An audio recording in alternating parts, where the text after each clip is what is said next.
በዚህ መልኩ ቁጣ ለግንኙነት ትልቅ ችግር ሊፈጥር ስለሚችል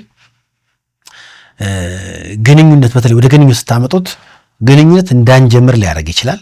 ማንም ከቁጡ ሰው ጋር የመኖር ፈቃደኝነት አይኖረውም። አንዳንዶች ወደ ጋብቻ ለመግባት ብትፈልጉም እንዳትገቡ ያደረጋችሁ ቁጣ ከሆነ ከጋብቻው በፊት ማስተካከል መቻል አለባችሁ።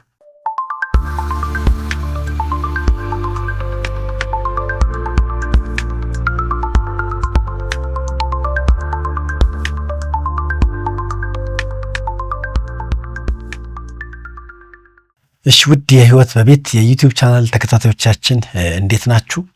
እንግዲህ የጀመርነውን ርዕስ በዛው እንቀጥል። ጋብቻን የሚያበላሹ ጉዳዮች በሚል የተወሰኑ ርዕሶችን አንስተን ቁጣና ኩርፊያ ላይ መተን ባለፈው ቪዲዮ፣ በተለይ በዚህኛው ቪዲዮ ደግሞ ቁጣ ላይ ያለውን ነገር እንዲያው ጠለቅ አድርገን ብናነሳው በጣም ጥሩ ነው። ምክንያቱም ይሄ ነገር ከጋብቻ አንጻር ብቻ ሳይሆን በልጅ አስተዳደግ ዙሪያ፣ ስራ ቦታ ካለን ግንኙነት፣ ከሰዎች ጋር የተለያየ ቦታ ከምንገናኛቸው ሰዎች ጋር በተለይ ቁጣ እንደ አንድ መለያ ማንነት ከተሰጠን በጣም ችግር ነው። እንደ ስሜት መግለጫ ችግር የለውም፣ ግን የማንነት ማሳያ ግን ከሆነ እከሌ ቁጡ ነው የሚባል አይነት ማንነት ከሰጠን ብዙ ነገሮቻችን ሊያበላሽብን ይችላል። ነገር ግን እከሌ ዛሬ ተቆጣ ከሆነ ምንም ችግር የለውም። ዞሮ ዞሮ በሁለቱም መልኩ ይሁን ቁጣ በትክክል መያዝና መስተካከል፣ ችግርም ከሆነ መልስ ሊያገኝ ይገባል፣ ሊስተካከል ይገባል። ስሜት መግለጫም ደግሞ ከሆነ ውጤት ሊሰጥ ይገባል ማለት ነው። በዚህ ደረጃ ለመጠቀም ስለ ቁጣ አንዳንድ ሀሳቦችን ደግሞ በዚህ ቪዲዮ አቀበላችኋለሁ ማለት ነው። ይህን ካልኩኝ እንግዲህ ቁጣ ምንድን ነው? የአንድ ሰው የስሜት መግለጫ ነው። ቁጣ የስሜት አይነት ነው። አንድ ሰው ስሜቱን የሚገልጽበት መንገድ ነው። በውስጥ የሚሰማውን ስሜት ምክንያት ሊሆን ይችላል። ከውስጥ ከተሰማው ስሜት ወይ በዙሪያው ከሚያየው ነገር ተነስቶ፣ ከሁለቱም አቅጣጫ በውስጥ ከተሰማው ስሜት በዙሪያው ከሚያየው ነገር ተነስቶ ሊገልጽ ይችላል፣ ወይም ደግሞ ሊቆጣ ይችላልና ለምንድን ነው የምትቆጡት ሲባል ወይ በውስጣችሁ የተሰማ ነገር አለ፣ ወይ በዙሪያችሁ የተከሰተና ያያችሁት ነገር አለ ማለት ነው። ታዲያ በራሳችንና በውስጣችን በዙሪያችን ካለ ነገር ተነስተን የምንገልጠው የስሜት አይነት ከሆነ ቁጣ ይህንን ይመስላል ማለት ነው። ከየት እንደመጣ መነሻው ምን እንደሆነ በዚህ መልኩ ካየ ነው ከኛ ቢወጣም ግን እኛ ላይ ግን አይደለም። ስለዚህ አንድ ሰው ምን አይነት ስሜት እንዳለው ልክ ሰው ሲስቅ ደስ ብሎታል፣ ዝም ሲል ከፍቶታል እንደሚባለው ሲቆጣ ተቆጥቷል የሚባል ነገር አለው ማለት ነው። ስለዚህ የስሜት መግለጫ ከሆነ ነገሮች ጥሩ ሲሆኑ በጥሩ ስሜት፣ ጥሩ ከሆኑ ጥሩ ባልሆነ ስሜት ውስጥ እንገኛለን። ስለዚህ ያለበት ስሜት ጥሩ ነው ጥሩ አይደለም እንዲባል በምንገልጸውና በምናሳየው ስሜት እንታወቃለን ያለንበት ሁኔታ ማለት ነው። በነገራችን ላይ ስሜት ሲባል አንዳንድ ሰዎች አሉታዊ በሆነ መንገድ ያነሱታል። ስሜት በጣም ክፉና መጥፎ ነገር አይደለም። ስሜት ለህይወት ጣዕም ይሰጣል። አንድ ሰው ህይወትን የሚያጣጥመው ከስሜቱም ተነስቶ ነው። ስሜትን ማጣጣል አንችልም፣ ማጣጣልም የለብንም። እንድንደሰት ያደርጋል፣ ችግር ካለም እንድንገልጽ ያደርጋል። ስለዚህ ስሜትን መግለጽና ያለንን ስሜት ማሳየትም ባለን ስሜት የነገሮች መለወጥ ሁኔታዎችንም ራስን ለማዳበርም ራስን ለመግለጥም በጣም ስለሚረዳ ከስሜት ጋር ያለን ግንኙነት ጤናማ መሆን መቻል አለበት። ስለ ስሜት ያለንም ግንዛቤ ትክክለኛ ሊሆን ይገባል ማለት ነው። እንዲያውም አንድ ሰው ስሜት ከሌለው ችግር ውስጥ ነው። ስሜታቸው የማይገልጹ ሰዎች አታውቁም? ይደሰቱ፣ ይዘኑ፣ ቅር ይሰኛቸው በጣም ከባድ ነው። በተለይ ወደ ግንኙነቱ ዓለም ስታመጡት ያላቸውን ስሜት የማይገልጡና ስሜታቸው የማይታወቁ ሰዎች ከእነሱ ጋር አብሮ የመኖርን ነገር ሲያከብድባቸው ይታያል ማለት ነው። ስለዚህ ለሆነው ነገር ተመጣጣኝ የሆነ የስሜት ማሳያ የስሜት መግለጫ ቢኖረን በጣም ጤናማ ነው። ምንም ችግር የለም። እየሆነ ላለብን ነገር የሚመጥን የሚጋጠም ስሜትን ብንገልጽና ብናሳይ እኛም ገልጸነዋል፣ ሌላውም እንዲረዳን ያደርጋል ማለት ነው። ተመጣጣኝ ግን ካልሆነ ችግር ያመጣል። እንዲያውም የሂሊንግ ፕሮሰስ ውስጥ ገብቶ መፈወስ አለበት፣ ያ ሰው መዳን አለበት ማለት ነው። አንዳንዱ ምንም ሳይሆን የተጋነነ ስሜትን ሲገልጽ ይታያል። ምንም ሳይሆን አንዳንዱ ሰውዬ እንዲተሰማኝ ብሎ የውሸትም ስሜታቸውን ሊገልጹና ሊያሳዩ ይችሉ ይሆናል። ግን ምንም በሌለበት ከፍተኛ ስሜት ወይም ደግሞ ትንሽ ነገር ሆኖ ከፍ ባለ ስሜት፣ ሁለቱም ነገሮች ወይም ደግሞ ከፍ ያለ ነገር ተፈጥሮ ያለምንም ስሜት፣ እነዚህ አይነት መመሰቃቀሎች በህይወታችን መኖር የለበትም። በተለይ ወደ ጋብቻ ሲመጣ በቅርብ ግንኙነት የሆነውን ያህል ያልተጋነነ ነገር ልናሳውቅ ልናሳይ ይገባል ማለት ነው። ስለዚህ ቁጣ በውስጣችንና በዙሪያችን ለተከሰቱ ነገሮች ደስተኞች አለመሆናችን፣ በተከሰቱትና በሚሰማን ነገሮች ደስተኛ አለመሆናችንን የምንገልጥበትና የምናሳይበትም መንገድ ነው ማለት ነው። ምን እየተሰማና ምን እየሆነ እያለ ለሰዎች እያሳየን ነው። ስለዚህ ቁጣን እንደ ስሜት እንቀበለዋለን። ምን መደረግ እንዴት መገለጽ አለበት የሚለው ነው። ምናልባት የኛ አማርኛው ቁጣ ነው የሚለው፣ በእንግሊዝኛ ግን በጣም ብዙ ቃላቶች አሉት። በእያንዳንዱ ቃላት የዛን የስሜት አይነት የምንገልጽበትና የምናሳይባቸው የተለያዩ ነገሮች ይኖራል። ለምሳሌ አኖይድ፣ አፕሴት፣ ኢሪቴትድ ሆነ፣ ማድ የሚለው ቃል አግሬሲቭ ሆነ፣ እነዚህ ነገሮች ሁሉ ከቁጣ ጋር የተገናኙ ነገሮች ናቸውና እያንዳንዳቸው የምንዘርዝራቸው በቁጣ ሰርክል ሆነው የተለያዩ መገለጫዎች ናቸው። እኛ ጋር ድፍን ባለመልኩ ቁጣ ያው እንደ ስሜት ነው እያነሳን ያለ ነው። አሁንም እንደ ስሜት መግለጫ ቅድም ብየዋለሁ፣ ጥሩ ነው። እንደ ቢሄቪየር ግን እንደ መለያ ጠባይ ግን ከታወቅን ልናሳክል ይገባል። በተለይ በዚህ ደረጃ ሰዎች የሚፈርጇችሁ ከሆናችሁ ስራችሁንም ግንኙነታችሁንም ልጅ ማሳደግም ላይ በጣም ችግር ይፈጠራል ማለት ነውና እንደዚህ አይነት ስም ካላችሁ ቆም ብላችሁ ማስተካከል አለባችሁ ማለት ነው። ስለዚህ መቆጣት ችግር የለው። ቁጣን ግን እንደ መለያ ጠባይ እንደ ቢሄቪየር ነው የሚባለው። በዛ ደረጃ ግን ከታየብን ችግር ውስጥ እንዳለን በማወቅ ራሳችን ልናርምና ልናስተካክል ይገባል። በተለይ ግንኙነትን የትኛውንም ግንኙነት በጣም ይረብሻል። እንግዲህ ከዚሁ ጋር ማስተካከያዎችን እየሰጧችሁ እንዴት የቁጣ ስሜት በሚሰማን ጊዜ ራሳችን እንዲያው በተቆጣንበት ሰዓት ራሳችን የምንጠይቀውን ጥያቄ ልስጣችሁ። ተቆጥቻለሁ የሚል አንድ ሰው፣ በቁጣ ስሜት ውስጥ ነኝ የሚል ሰው ራሱን ሊጠይቅ የሚገባ ነገሮች አሉ። እነዚህ ነገሮች ቢጠይቃቸው ራሱን ቢመለከተውና ቢያየው መልስ ያገኝለታል እና ቁጣውንም በትክክል ማስተናገድም ጉዳትም እንዳያመጣ መፍትሄም እንዲሰጥ ሊያደርገው ይችላልና የመጀመሪያው ይሄ ጉዳይ ይሄ ሁኔታ የእውነት ያስቆጣል እንዴ ብሎ ቢጠይቅ በእርግጠኝነት ነግራቸዋል። አንዳንዶቻችን የምንቆጣው በማያስቆጣ ነገር ነው። ይሄ ጉዳይ ግን ያስቆጣል ብለን በተቆጣንበት ጉዳይ ላይ ከቁጣችን በኋላ ያስቆጣ ነበር ወይ፣ በዚህ ጉዳይ መቆጣት ነበረብኝ ወይ፣ ሌላ አይነት የስሜት መግለጫ ማሳየት አልችልም ነበር ወይ ብለን እስቲ እንጠይቅ። ይህን ስታዩት አንዳንዴ መቆጣት በማይገባ ነገር ደጋግመን የምንቆጣ ከሆነ ችግሩ ያለው እኛ ጋር ምናልባት ውስጣችን ላይ ያለ ችግር ሊሆን ይችላል ማለት ነው። እንደጋ ደግሞ ቁጣዬን እሺ ስገልጽስ ሌላውን በሚጎዳ መንገድ ነው የገለጽኩት። አንዳንዱ ሰውን አቢዩዝ ያደርጋል፣ በቃላት በድርጊት ያዋርዳል፣ ያጣጥላል። ቁጣችሁን የገለጻችሁበት መንገድ ትክክል ነው? ያስቆጣል እንዴ? አንድ ነው። የገለጽኩበት መንገድ ተገቢ ነው? ትክክለኛ ነው? አንዳንዱ ስሜቱን ነው የሚከተለው። ስሜቱ በጋለበት ሰዓት ይገልጽና በኋላ ያው ይቅርታ ሲጠይቅና ሲጸጸት ይታያል። ስለዚህ የሚያስቆጣው ድርጊት በትክክል የሚያስቆጣ ከሆነ ይሁን ችግር የለም ሰው መቆጣቱ፣ ግን የተቆጣበትስ መንገድ ትክክል ነው ወይ? አንዳንዱ በማይቆጣ ይቆጣል፣ አንዳንዱ በሚቆጣ ይቆጣና ግን ቁጣውን የገለጸበት መንገድ ደግሞ ትክክለኛ አይደለም ማለት ነውና በቁጣ ጊዜ እነዚህ ነገሮች ራሳችን ብንጠይቅ በጣም ጥሩ ነው። ታዲያ ካልኳችሁ ሰዎች ለምን እንደሚቆጡት ለምን እንደምንቆጣው ባልም ሚስትም ትንሹም ትልቁም ለምን እንደሚቆጣው እስቲ አንዳንድ የመቆጣት ምክንያቶችን ልስጥና እንደየምክንያቱ መፍትሄውን ልንሰራ ይገባናል ማለት ነው። እንደ ቁጣው አይነት መፍትሄውን ከሰራንለት በቁጣ ቢያንስ ጥሩ ነገር እንሰራለን እንጂ አንጎዳዳም ማለት ነው። የመጀመሪያው የውስጥ ጉዳት ሲኖርብን ነው። አንድ ሰው በውስጡ የተጎዳ ስሜት ካለ የተጎጂነት ስሜት ካለው ተጎጂነቱ ከሚገልጽበት ነገር አንዱ ቁጣ ይሆናል ማለት ነው። ያስቆጣው ምንድነው? አንዳንዴ በውጭ ከሚታዩ ምክንያትም ጋር ላይገናኝ ይችላል። ግን በውስጥ ያለውን ነገር ማስተንፈሻ አድርጎት በቁጣ ራሱን ሊገልጽበት ይችላል እና የመጀመሪያው የውስጥ ጉዳት ሲኖር ነው። በሁለተኛ ደረጃ ደግሞ የውድቀት ስሜት ሲኖር ነው። አንድ ሰው በውድቀት ስሜት ውስጥ ካለ የሚያየው የሚሰማው ነገር ውስጡም ውጭም እንዲህ ሊቃወምበት ይችላል እና በህይወቱ፣ በስራው፣ በትምህርቱ፣ በጓደኞቹ እነዚህን ነገሮች ሲመለከት ቁጣውን ሊያመጣበት ይችላል። ያ የውድቀት ስሜቱ ሲያነጻጽር ማነሱ፣ ብዙ ለፍቶ ምንም አለማግኘቱ ስሜቱንም አፌክት ሊያደርገው ይችላል ማለት ነው።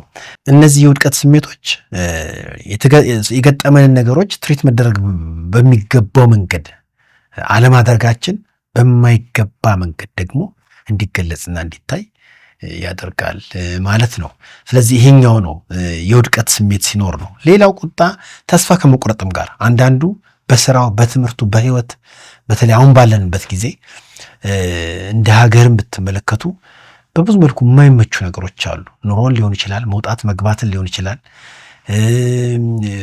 የኑሮም ውድነት ሊሆን ይችላል። በብዙ መልኩ ሰው ለመቆጣት እንዲያውም ምክንያት አያስፈልገውም እየተባለ ነው። የሚያስቆጣ ነገር በዙሪያው በጣም ብዙ ስላለ ማለት ነው። ስለዚህ እነዚህ ተስፋ መቁረጥ፣ ያሰብነው ሳይሳካ በመቅረቱ፣ የጠበቅነው ሲቀር፣ የጀመራችሁት ሲቋረጥ፣ አንድ ሰው ጀምሮ ሲቋረጥ፣ ጠብቆ ሳያገኝ ፈልጎ ሳያገኝ በሚሄድበት ጊዜ የቁጣን ስሜት ሊያመጣ ይችላል። አንዳንዱ ተከድቶ የመከዳት ስሜት ውስጥ ያለ ሰው በስራው በግንኙነቱ የመከዳት ስሜት ካለ ቁጣን ሊያንጸባርቅ ይችላል ማለት ነውና እንግዲህ የዘረዘርናቸው እነዚህ ብቻ አይደሉም። ከዚህ ባለፈ በጣም ብዙ ምክንያቶችን ልናነሳና ልናመጣ እንችላለን ሰው ለምን ይቆጣል ብለን ስንል።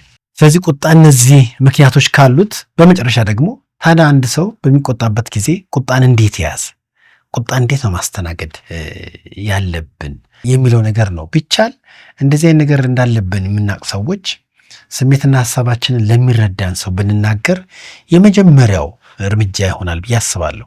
ስሜቴን፣ ሐሳቤን፣ ህይወቴን ይረዳኛል ብዬ ለማስበው ሰው እንደዚህ እየሆንኩኝ ነው ብለን ብንናገር በዛ ጉዳይ ላይ አጋዥ ልናገኝም እንችላለን። ካስፈለገ ባለሙያም ጋር መሄድ ሊሆን ይችላል። በዚህ ጉዳይ ላይ ራስን ለማቅናት ከሚችሉ ባለሙያዎች ጋር መገናኘት። እንግዲህ እንዴት መያዝ እንዳለብን ማወቅ መቻል የተወሰኑ ስቴፖችን ልስጣችሁ። በተለይ ቁጣ የስሜት መግለጫ ሲሆን ምንም ችግር የለውም። የአንድ ሰው ግን መለያ፣ ቋሚ መለያ ግን ሲሆን ያ ሰው በችግር ውስጥ ነው ያለው። ቁጣ በቋሚ መለያ በሆነበት ሰው መካከል የሚኖር ቤተሰብ የመከራ ኑሮ ነው የሚኖረው። በጣም ከባድ ችግር ነው የሚኖረው። አሁን እኔ ቋሚ መለያ አይሁን እሱ ሙሉ ለሙሉ ተነዋል። ነገር ግን የሚያስቆጣ ነገር ሊኖር ይችላል። እሱ መቆጣት አሁንም ለእርማትና ለማስተካከያ ምንም ችግር የለውም። ታዲያ ቋሚ መለያችን እንዳይሆን በተለይ በዚህ ጉዳይ ላይ ቁጡ ነው የምንባል ሰዎች ካለን ለዚህ እስቲ አንዳንድ ነጥቦች ልስጣችሁ። የመጀመሪያው ችግሩ እንዳለብን መቀበል ነው፣ እውቅና መስጠት ነው። ችግሮች ብዙ ችግሮቻችን እንደዚህ የሚያስቆጡ ነገሮች ሲኖሩና ስንቆጣ አንቀበልም። ምክንያት በመስጠት ቁጣውን ልክ እንደሆነ እናስባለን እንጂ ምንም ይሁን ምን ይሄ እዚህ ችግር አለብኝ በሚል ለችግሩ እውቅና ለመስጠት የብዙዎቻችን ክፍተት ነውና ከዚህ ደግሞ ካልጀመረን የመፍትሄውን አቅጣጫ ደግሞ ልንከተል አንችልም። ስለዚህ የመጀመሪያው ችግሩ እንዳለብን መቀበል ነው። ቁጡ ናችሁ? ቁጡ ነኝ፣ ችግር አለብኝ የሚል ግንዛቤ ስለ ራሳችን መጀመሪያ መያዝ መቻል አለብን ማለት ነው። ሁለተኛ ችግሩን የቁጣውን ችግር አናላይዝ ማድረግ መተንተን፣ ምን እንደሆነ ማወቅ። ችግሩ አለብህ ከተባለ ለምንድን ነው የምቆጣው? ቁጣዬን የሚያነሳሱት ነገሮች ምንድን ናቸው ተብሎ ወደ ኋላ የተቆጣንባቸውን ጊዜዎችን ዞር ብሎ በማየት ምን ምን እንዳስቆጡን፣ ለምን የቁጣ ስሜት እንደተሰማን ራሳችንን መጠየቅ ነው። ራሳችንን በተለይ ቫሉዌት በምናደርግበት ጊዜ እነዚህ ነገሮች አይጠፉንም። መቼና ምን ስናደርግ ቁጣችን እንደሚገለጽ ብዙ ከኛ የራቀ ነገር አይደለም። ቁጣ እንዳለብን ካወቅን በኋላ ምንም እንደሚያቋጣ አንዳንዱ እኮ አያውቅም። በቃ ዝም ብሎ ነው በሁሉ ነገር ይቆጣል። ይሄ ልክ አይደለም። የብዙ ችግር ማሳያም ሊሆን ይችላል ማለት ነው። ሶስተኛ ደረጃ ደግሞ ስቆጣ የማደርገው ነገር ልክ ነው? ይሄ መጠየቅ አለበት። በምቆጣበት ጊዜ የማደርገው ነገር ትክክል ነው ወይ? አንዳንዱ ሲቆጣ ዕቃ ይሰብራል፣ ሰው ይሰብራል። የማያጠፋው ነገር የለም፣ የማያበላሸው ነገር የለም። ልክ ነው፣ ቁጣዬን እየገለጽኩ ነው ሊል ይችላል። ግን በሚገልጽበት ጊዜ ምላሽ አሰጣጡ አግባብነት የሌለው ይበልጥ ሌላ ጉዳት የሚያመጣ ችግርን የሚፈውስ ሳይሆን ሌላ ችግር የሚፈጥር ነገር ይሆናል ማለት ነው። ቀጣዩ ደግሞ በቁጣችን የጎዳነ ሰው ካለ ከዚህ ቀደም ይቅርታ መጠየቅም ያስፈልጋል። ባለፈው በጣም ከሚገባው በላይ ስሜቴን በቁጣ ገለጽኩኝ፣ ወይም ደግሞ እንዲህ ብዬ በመቆጣቴ እንደጎዳሁ እንዳሳዘንኩሽ አውቃለሁ በሚል ይቅርታ ቢጠየቅ አሁን ራስን ለመፈወስ በጣም ትልቅ እርምጃ ተጀምሯል ማለት ነው። ስለዚህ እነዚህ አራት ነገሮች እንዳለብን ማወቅ፣ ምላሻችንን ማስተካከል፣ ምክንያቱን መተንተን፣ ለምን ደግሞ ቆጣው በሚል ከዚያ ያስቆጣ ነው ሰው ደግሞ በቁጣ ያሳዘነው ሰው ደግሞ ካለ ለሱ ይቅርታ ብንጠይቅ። እንግዲህ በዚህ መልኩ ቁጣ ለግንኙነት ትልቅ ችግር ሊፈጥር ስለሚችል ግንኙነት በተለይ ወደ ግንኙነት ስታመጡት ግንኙነት እንዳንጀምር ሊያደርግ ይችላል። ማንም ከቁጡ ሰው ጋር የመኖር ፈቃደኝነት አይኖረውም። አንዳንዶች ወደ ጋብቻ ለመግባት ብትፈልጉም እንዳትገቡ ያደረጋችሁ ቁጣ ከሆነ ከጋብቻው በፊት ማስተካከል መቻል አለባችሁ። ስለዚህ ከግንኙነት አንጻር ቁጣን ካያችሁት ወደ ጋብቻ እንዳንገባ ሊያደርግ ይችላል። ወደ ጋብቻ ከገባን ጋብቻው እንዳይጸና ሊያደርግም ይችላል። በተበላሸ ጥራት በሌለው የጋብቻ ሕይወት እንድንኖር ስለሚያደርግ አንዳንዱ ለፍቺ ምክንያትም ሊያደርገው ይችላል። ከበደኝ፣ መረረኝ፣ አልቻልኩም፣ አቃተኝ በሚል አቅሜን ተፈታተነኝ፣ ከእንደዚህ አይነት ሰው ጋር እንዴት እኖራለሁ በሚል በፍቺ ሰዎች ሲደመድሙትም ይታያል። ግን ያንን ሰው ከቁጣ ማፋታቱ ይበልጥ ትርጉም ያለ ይመስለኛል ጋብቻውን ከመፍታት ይልቅ። እነዚህም ለግንኙነት በጣም ትልቅ ችግር ነው። እንደገና በጋብቻና በግንኙነት መካከል ደግሞ ፍርሃትን ያነግሳል።